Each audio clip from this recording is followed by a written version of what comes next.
حضرت امام حسین بن علی علیہما السلام مدینہ منورہ میں ہجرت کے چوتھے سال 3 شعبان کو منگل بدھ کے دن پیدا ہوئے۔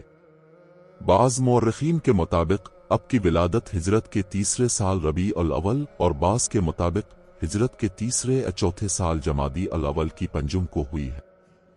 بنابری اب کی تاریخ پیدائش کے بارے میں مختلف اقوال ہیں، لیکن قول مشہور یہ ہے کہ اب 3 شعبان ہجرت کے چوتھے سال میں پیدا ہوئے۔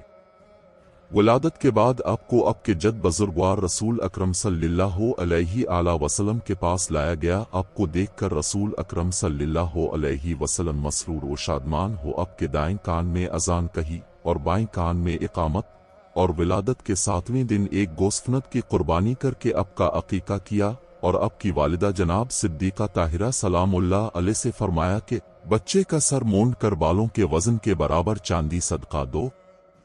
حضرت امام حسین علیہ السلام نے 6 سال چند ماہ کا عرصہ اپنے جد امجد رسول اللہ کے زیر سایہ گزارا، اور 29 سال و 11 ماہ اپنے پدر بزرگوار امیر المومنین حضرت علی علیہ السلام اور 10 سال کا عرصہ اپنے برادر بزرگوار حضرت امام حسن مجتبیٰ کے ساتھ گزارا۔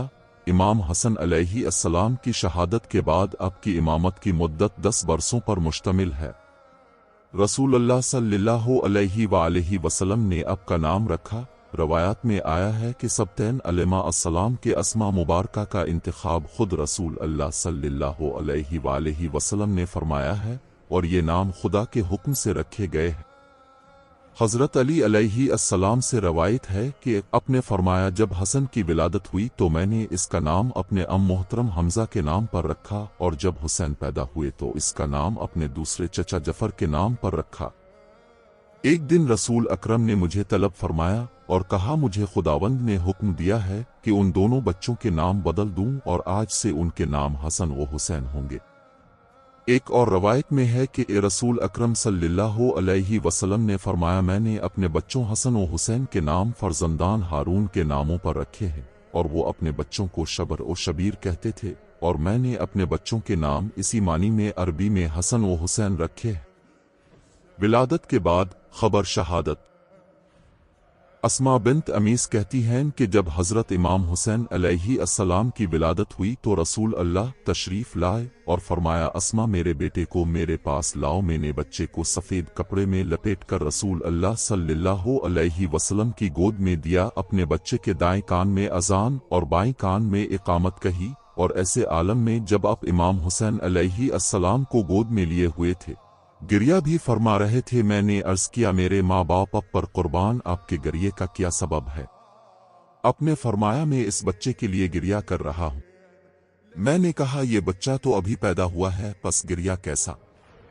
آپ نے فرمایا، ہاں اسماء، ایک سرکش گروہ اس کو قتل کرے گا، خدا انہیں میری شفاعت سے محروم کرے۔ اس کے بعد آپ نے فرمایا، یہ بات فاطمہ کو مت بتانا، ابھی اس کے بچے کی ولادت ہوئی ہے۔ ایک دن الفضل رسول اکرم صلی اللہ علیہ وسلم کے چچا عباس کی زوجہ رسول اللہ سعاد کی خدمت میں آئیں اور کہا، اے رسول اللہ صلی اللہ علیہ وسلم، میں نے گزشتہ شب بڑا برا خواب دیکھا ہے۔ میں نے دیکھا ہے کہ آپ کے بدن مبارک کا ایک ٹکڑا جدا ہو کر میرے دامن میں گر گیا ہے۔ آپ نے فرمایا، خیر ہے، فاطمہ کے ہاں ایک بچہ ہوگا جس کی پرورش آپ کرے گی۔ میں رسول اللہ کی خدمت میں پہنچی اور بچے کو آپ کی گود میں دے دیا۔ جب دوبارہ میں آپ کی طرف متوجہ ہوئی تو دیکھتی ہوں کہ آپ کی آنکھوں سے اشک جاری ہے۔ میں نے عرض کیا، میرے ماں باپ آپ پر فدا ہوں، آپ کس وجہ سے گریہ فرما رہے ہیں؟ آپ نے فرمایا، ابھی جبرائیل آئے تھے اور مجھے بتایا ہے کہ میری امت اس بچے کو قتل کر دے گی۔ صفین جاتے ہوئے حضرت امیر المومنین کا گزر کربلا سے ہوا، آپ وہاں کچھ دیر کے لیے رکے اور اس قدر گریہ کیا کہ زمین آپ کے آنسوؤں سے تر ہو گئی۔ آپ نے فرمایا، ایک دن ہم رسول اللہ کی خدمت میں پہنچے تو دیکھا کہ آپ گریہ فرما رہے ہیں۔ میں نے عرض کیا، میرے ماں باپ آپ پر قربان، آپ کیوں گریہ فرما رہے ہیں؟ رسول اللہ نے فرمایا کہ ابھی جبرائیل تھے، انہوں نے مجھے بتایا کہ میرا بیٹا حسین درہ فرات کے کنارے کربلا نامی زمین پر مارا جائے گا، اور جبرائیل مجھے سنگھانے کے لیے کربلا کی ایک مٹھی خاک لے کر تھے، جسے دیکھ میں گریے پر ضبط نہ کر سکا۔ اس کے بعد امیر المومنین علی علیہ السلام نے فرمایا کہ یہیں ان کا پڑاؤ ہوگا، یہاں ان کا خون بہایا جائے گا، اور المحمد کے بعض لوگ اس صحرا میں قتل کیے جائیں گے جن کے حال پر زمین و آسماں گریا کریں گے۔ متعدد روایات میں وارد ہوا ہے کہ حضرت امام حسین علیہ السلام رسول اللہ صلی اللہ علیہ وسلم سے سب سے زیادہ شباہت رکھتے تھے۔ اصحاب نے اس بات کا ذکر امام حسین علیہ السلام کی صورت و سیرت کے سلسلے میں متعدد مرتبہ کیا ہے، خاص طور سے آپ کی قامت رسول اسلام سے بہت زیادہ مشابہت رکھتی تھی، اور جو بھی آپ کو دیکھتا اسے رسول خدا یاد آ جاتے تھے۔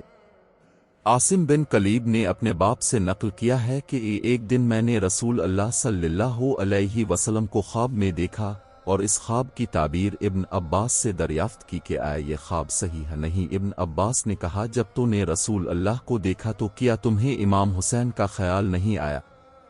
میں نے کہا خدا کی قسم رسول اللہ صلی اللہ علیہ وسلم کے قدم اٹھانے کا انداز اسی طرح تھا جس طرح حسین قدم اٹھاتے ہیں۔ اس وقت ابن عباس نے کہا کہ ہم نے ہمیشہ حسین کو رسول اللہ سے مشابہ پایا ہے۔ انس بن مالک کہتے ہیں کہ میں عبید اللہ بن زیاد کے پاس تھا کہ حسین ابن علی کے سر کو ایک تشت میں دربار میں لایا گیا۔ ابن زیاد نے چھڑی سے آپ کی ناک اور صورت کی طرف اشارہ کیا اور کہا میں نے اس سے اچھا چہرہ نہیں دیکھا ہے۔ میں نے کہا اے ابن زیاد کیا تو نہیں جانتا کہ حسین ابن علی رسول اللہ صلی اللہ علیہ وسلم سے سب سے زیادہ شباہت رکھتے تھے؟